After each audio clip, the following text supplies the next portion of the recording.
تو میرا معاملہ کچھ عرصے تک یہ رہا کہ چونکہ میرا ذہن یہ تھا، لہذا میں کہتا رہا بھائی میری ذاتی رائے تو یہ ہے واقعتاً کہ 3 طلاقیں جو ہیں ایک وقت میں دی جائیں تو وہ ایک ہی طلاق شمار ہوں گی، لیکن یہ کہ میں اب اس کے بعد جب میں نے طے کیا اور میرے علم میں یہ بات آ گئی کہ یہ تو چاروں مکاتب فقہ کا متفقہ فیصلہ ہے، تو پھر میں نے طے کر لیا تھا کہ میں ذاتی رائے بھی کسی کے سامنے پیش نہیں کروں گا، اور میں نے اس کے بعد الحمدللہ کہ کسی کو ذاتی رائے نہیں دی، بہت ہی بلنٹلی میں کہتا رہا ہوں کہ نہیں، میرا اس معاملے کے اندر میں آپ کو نہ اپنی ذاتی رائے بتاؤں گا نہ میرا کوئی فتویٰ ہے، جائیے اور فتویٰ لیجئے، جس پر بھی آپ کا دل ٹھکتا ہو فتویٰ لے لیجئے۔ لیکن اب میری رائے جو بن چکی ہے وہ میں در حقیقت اس کی وضاحت کے لیے میں نے اتنا وقت آپ کا لیا ہے، وہ یہ ہے کہ پورا انشراح ہے مجھے اس پر کہ یہی حق ہے، البتہ اس کا جو دوسرا پہلو ہے بدقسمتی سے وہ ہمارے سامنے نہیں ہے، جس کی وجہ سے ساری کمپلیکیشن اور پیچیدگیاں پیدا ہوئی ہیں۔ وہ دوسرا پہلو یہ ہے کہ سزا تعزیر کے درجے میں معین کی جائے ان لوگوں کے لیے جو یہ حرکت کر بیٹھتے ہیں، جیسا کہ میں نے کہا تھا پچھلی مرتبہ،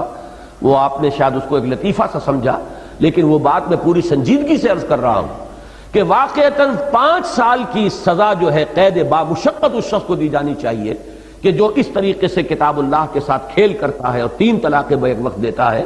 پھر جیسا کہ میں نے عرض کیا تھا، پھر غصہ بھی سوچ سمجھ کے آئے گا آدمی کو، معلوم ہو کہ یہ قانون ہے اور اس میں کوئی رکاوٹ نہیں ہے، شریعت کے اندر تعزیر ہو سکتی ہے، جس کی نظیر ہمارے پاس موجود ہے کہ حضرت عمر رضی اللہ تعالی عنہ، جن کے بارے میں یہ مشہور ہے کہ انہوں نے اس کو سختی کے ساتھ نافذ کیا۔ حضور اپنی حیات طیبہ میں تو ایک نرمی برتتے تھے، اس آدمی کے اوپر آپ ڈال دیتے تھے کہ اچھا بھائی تم بتاؤ تمہاری نیت 3 کی تھی یا 1 کی تھی؟ اگر وہ کہتا تھا کہ جی نیت بھی 3 ہی کی تھی تو فرماتے تھے کہ اب معاملہ تمہارے ہاتھ سے نکل گیا، اب تو وہ طلاق واقع ہو گئی۔ لیکن اگر وہ کہتا جی نہیں میری تو نیت 1 ہی کی تھی تو پھر وہ 1 ہی شمار کر لیتے تھے۔ یہ نرمی حضور صلی اللہ علیہ وسلم نے برقرار رکھی، لیکن ظاہر بات ہے کہ اس کا پورا بوجھ جو اس شخص کے اوپر جا رہا ہے۔ لیکن حضرت عمر نے یہ دیکھ کر کہ لوگ اس سے فائدہ اٹھا رہے ہیں، دیتے ہیں طلاقیں پورا روب جھاڑنے کے لیے، اور بیوی کو کے لیے تو گویا کہ وہ یعنی زمین و آسمان ایک ہو جاتے ہیں غریب کے لیے جب اس کو طلاق جو ہے مغلظ طلاق دے دی جائے، کیا کرے گی؟ لیکن یہ ہے کہ وہ کہتے ہیں کہ صاحب نیت ہماری 1 کی تھی۔ تو یہ چونکہ اب کھیل شروع ہو گیا تھا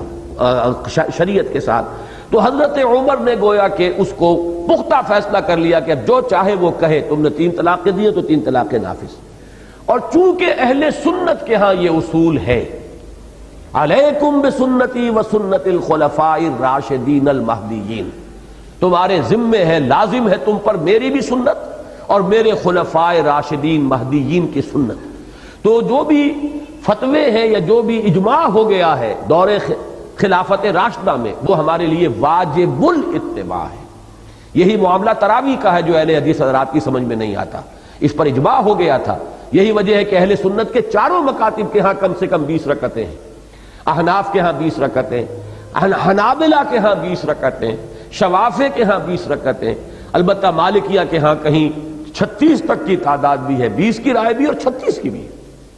لیکن چونکہ یہ اصل فیصلہ تھا، اجتہاد تھا حضرت عمر کا، انہوں نے نافذ کیا ہے، اور یہ حضرات اس کو تسلیم کرنے کے لیے تیار نہیں ہیں۔ یہ اصول ہے جس کی وجہ سے فرق واقع ہو جاتا ہے۔ اہل سنت کے ہاں اصول یہ ہے کہ جو اجتہادات خلفاء راشدین نے کیے، امت اس وقت ایک وحدت تھی، کوئی علیحدہ ملک نہیں تھے، پوری امت مسلمہ ایک وحدت تھی، اس کو جب قبول کر لیا گیا تو وہ اجماع ہے، اور وہ اجماع اب لازم ہے کہ اس کی پابندی کی جائے۔ اسی کے ضمن میں یہ معاملہ بھی آتا ہے کہ جو طلاق ثلاثہ کا ہے۔ لیکن جیسا کہ میں نے عرض کیا، یہ جس قدر تحدید اور تنبیہ آ رہی ہے، اس کو سامنے رکھتے ہوئے چونکہ چاروں مکاتب فقہ کا یہ اجماعی فیصلہ ہے، اسی کو اور اسی پر مجھے انشراح ہے کہ اب اس کو نافذ ہونا چاہیے۔ البتہ جو خرابیاں پیدا ہو رہی ہیں ان کا سد باب اس طور سے ہو سکتا ہے کہ اس کے ساتھ تعزیر ہو، جو 3 طلاقیں بیک وقت دیں انہیں کوئی سخت سزا دی جائے، تاکہ پھر لوگ جو ہے وہ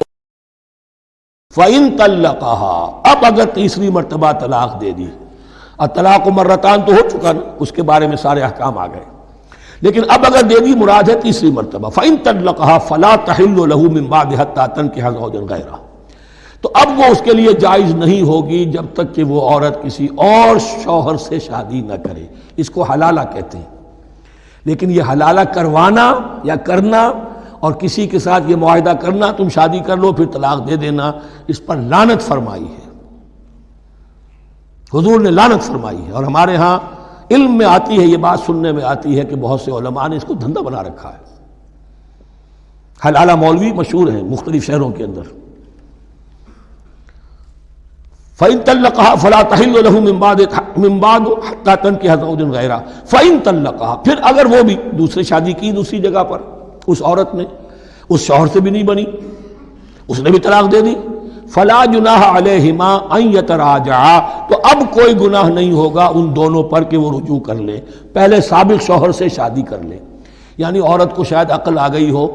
کوئی اسی کی زیادتی تھی کہ پہلے شوہر کے ہاں بس نہیں سکی، اب دوسری مرتبہ کا تجربہ ہو گیا تو اس کے کان ہو گیا کہ کوئی غلطی میری ہی ہے، اب شاید دوبارہ وہ اپنے شوہر کی طرف، سابقہ شوہر کی طرف رجوع کرنا چاہے تو اس کی اجازت ہے. ان ظنا یقیما حدود اللہ، اگر ان کو یہ یقین ہو کہ وہ اللہ کے حدود کی پاسداری کر سکیں گے. اللہ کے حدود جو ہیں احکام شریعت، ان کو بہرحال مد نظر رکھنا ہے اور فائق رکھنا ہے. وَتِلْكَ حُدُودُ اللَّهِ يُبَيِّنُهَا لِقَوْمٍ يَعْلَمُونَ، اور یہ وہ حدود ہیں اللہ کے جن کو وہ واضح کر رہا ہے، کھول کھول کر بیان کر رہا ہے ان لوگوں کے لیے کہ جو علم حاصل کرنا چاہیں.